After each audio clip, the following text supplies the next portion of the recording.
Bismillahirrahmanirrahim.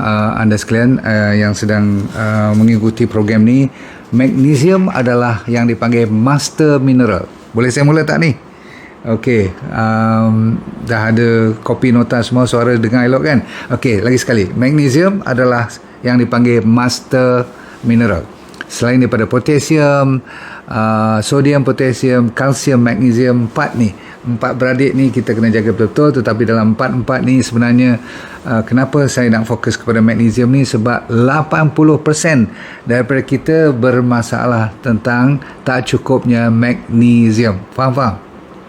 Jadi kalau kita tak cukup magnesium, ada beberapa perkara yang terlalu fatal ataupun boleh sampai membawa maut nanti. Ramai orang mengambil mineral-mineral ni cuma sebagai, orang panggil apa, satu faktor untuk menyihatkan badan. Tapi hari ini bukan untuk menyihatkan badan, untuk sihat dan menyelamatkan supaya sihat walafiat.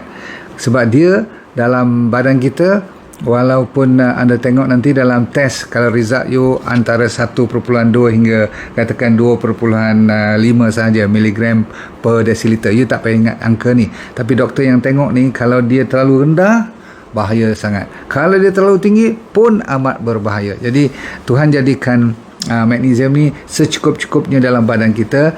Kalau ada masalah yang saya cerita pada petang ni, anda tolong make sure, terutama sekali yang diabetes, high blood, yang tak mau stroke, yang tak mau kena heart attack semua, ni topiknya.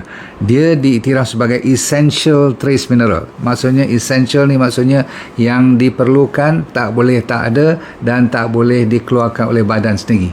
Kan ada setengah-setengah tu hormon, enzim kita ataupun setengah mineral tu kadang-kadang ataupun absorptionnya tu senang aja. Tetapi yang ni kena diambil daripada luar, makanan atau minuman, mestilah anda cukup supaya magnesium ni tidak berkurangan. Dalam badan kita hampir 300 hingga 400 proses ataupun fisiologi punya reaction melalui enzim atau hormon-hormon kita tu diperlukan atau memerlukan magnesium. Okey, saya dah kata tadi berapa persen? 80% daripada kita menghadapi kekurangan. Siapa yang kurang, siapa yang lebih, kita selalunya tak tahu. Tetapi dia punya gejala yang saya cerita nanti, atau orang komplain sakit-sakit ni, dia selalu kena make sure tengok cukup tak cukup you punya magnesium. Nombor 1 ialah cardiovascular disease. Maksudnya boleh sampai penyakit jantung yang selalunya komplain ialah berdebar ataupun palpitation ataupun arrhythmia. Arrhythmia ni maksudnya irama lagu jantung kita, degupannya tidak senada, tidak synchronize, maksudnya tak harmoni, kan, dia boleh cepat. Selalunya kalau magnesium tak cukup, dia cepat lah. Kalau magnesium lebih, dia kurang pula, jadi bahaya. ECG semua berterabur. Okey, nombor 1. Nombor 2 ialah masalah yang selalu you tengok, kadang-kadang kejip-kejip mata tu. Ingat tak, kadang-kadang macam ada mak mentua kita lalu kat tepi, kita tak nampak tu, tapi dia terkejit-kejit pula kat sini. Jaga baik-baik. Okey, tahu tak terkejit-kejit tu? Dia macam ada flickering tu. Lepas tu kadang-kadang tangan boleh shiver. Ada orang sampai ada masalah sawan pun boleh. Tapi biasa-biasanya yang penting, selalunya komplain apa dia, muscle kita tu tak relax. Dia sampai cramp. Sampai malam tu orang panggil apa? Simpul biawak, yang sampai you kena bangun daripada tidur tu sakit bukan main. Dia punya krem, you pernah krem tak? Jangan nak cari garam aja. Yang tu salah satu daripadanya sodium. Tetapi sebenarnya sodium, potasium, kalsium, dan yang paling penting ialah magnesium. Okey, so sebab tu kalau orang krem-krem ni, saya suruh ambil suplemen magnesium, sebab nak harapkan makan takut tak cukup pula. Dan bila saya kata harapkan makan takut tak cukup ni, bukan pasal makanan tu tak ada magnesium, tetapi sebenarnya dia tidak mencukupi keperluan harian, disebabkan tempat dia tanam tu sekarang magnesium dah hampir lupus ataupun dah dihapusi oleh baja-baja moden ni yang cuma pakai NPK, yang lain-lain tidak mencukupi. Faham tak? Ada 80 mineral lagi. Nombor 3 ialah untuk you punya masalah saraf. Ada orang akan jadi anxious, jadi resah, gelisah. Ada yang murung, ada yang mood dia lari. Ni semua ni disebabkan penyampaian antara synapse, antara sel saraf ke sel saraf tu telah diblok. disebabkan oleh tak cukupnya magnesium. Faham? Okey. Nombor seterusnya, you kadang-kadang akan bermasalah darah tinggi kalau tak cukup magnesium. Dia orang yang kalau you cuba dengan magnesium, tengok-tengok blood pressure you normal, selama ni you duk makan ubat apa, I pun tak tahu. Saya sendiri kena check. Kadang-kadang bila kita berumur sikit, peringkat borderline tu walaupun dibenarkan sampai 140, bawah 90 pun tak apa lagi. Okey, tapi kalau terlalu tinggi sampai 180, bawah pada 100 tu kena check betul-betul. Cuba anda try dengan magnesium supplement. Seterusnya, diabetes pun sama. Selain daripada mineral-mineral lain seperti kromium, yang penting, bahan-bahan seperti zinc dan sebagainya tu, tapi orang selalu lupa kepada apa yang dinamakan magnesium. Sebab magnesium juga memulihkan balik you punya rintangan insulin tu. Ni yang bagus. Dia meregulasikan blood sugar supaya dia stabil. Okey. Seterusnya, ambil nombor 6 pula, bone. Bone ni apa? Tulang kita senang reput kalau tak cukup magnesium. Dan magnesium ni mesti digandingkan dengan kalsium. Jadi kalsium pun kena cukup, magnesium pun kena cukup. Yang takutnya jangan lebih sangat kalsium, sebab kalsium kalau lebih bahaya. Magnesium kalau terlebih, buang melalui air kencing je. Jadi magnesium kita tak takut sangat. Yang penting you kena jaga kalsium tu.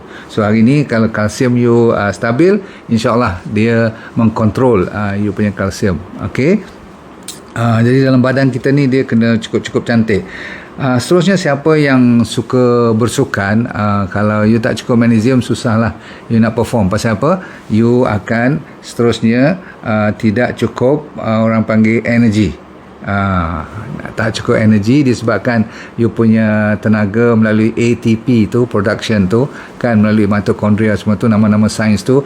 Bila magnesium ni tak boleh celah, tak cukup, tak masuk, maka dia tak boleh keluar tenaga yang namakan ATP tu. Bila tenaga tak keluar, macam mana yang nak bersukan? Betul tak? Jadi orang yang selalunya sports performer yang tinggi-tinggi tu, yang peringkat-peringkat Olimpik, peringkat-peringkat Commonwealth Games semua tu, selalunya dia orang ada support dengan sekurang-kurangnya suplemen magnesium ataupun makanan yang tinggi suplemen. Saya akan cerita sekejap je lagi. Sekejap. Okey, lepas tu insomnia, siapa tak tidur ataupun tak boleh tidur, try magnesium. Siapa yang selalu confused, memorinya dah mula macam lembab walaupun baru umur 40 ataupun 30 pun dah boleh lembab dah ni. Rupa-rupanya magnesium tak cukup. Jangan main, tak payah tunggu umur 30-40. Orang muda-muda pun dah boleh kena asthma, migraine, bagus, boleh dibantu. Dan sikit lagi tentang constipation. Constipation ni apa? Sembelit. Kalau you rajin sembelit, tolong make sure you pastikan check sama ada you tak cukup magnesium tak. Tetapi kalau ambil magnesium sampai cirit, itu berarti dah lebih.